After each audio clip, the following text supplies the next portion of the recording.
તરફ ટિપ્પણી કરી છે એમની સામે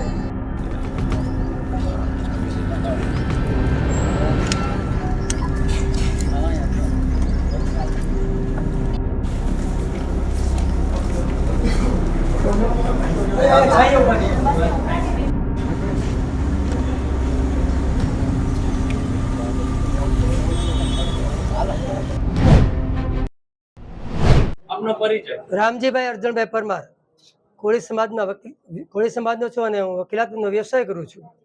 રામજીભાઈ, આપે આવેદન પત્ર આપ્યું, બાપુએ 2 વખત માફી માંગી, પરંતુ આ પહેલા ભાજપના જ એક મિનિસ્ટરે આ પ્રકારે કોળી સમાજ વિરુદ્ધ ટિપ્પણી કરી હતી. ત્યારે કેમ સમાજ નો જાગ્યો? બાપુના સમયે સમાજ જાગ્યો છે, શું કારણ છે?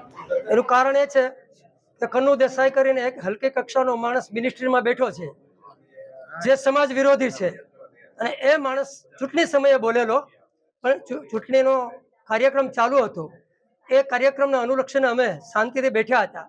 ચૂંટણીનો કાર્યક્રમ પૂરો થશે પછી કન્નુ દેસાઈને ખબર પડશે કે મિનિસ્ટ્રીના હોદ્દા પર બેસીને ક્યાં સમાજ વિશે કેમ બોલી શકાય છે.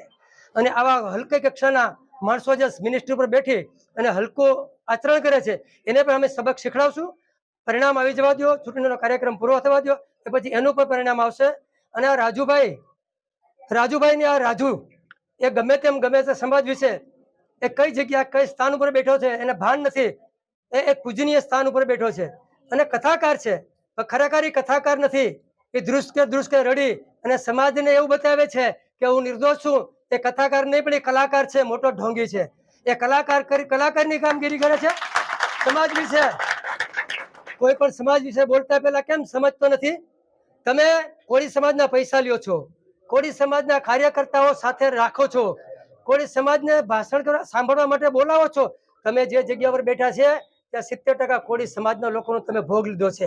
પૈસા અમારા, સમાજ અમારો, અને અમને તમે એમ કહો નીચ કક્ષાના છે. મારું નામ દીપાબેન બાંભણિયા, ગીર સોમનાથ જિલ્લાના જુનાગઢ જિલ્લા કોળી સેનાના પ્રમુખ છું.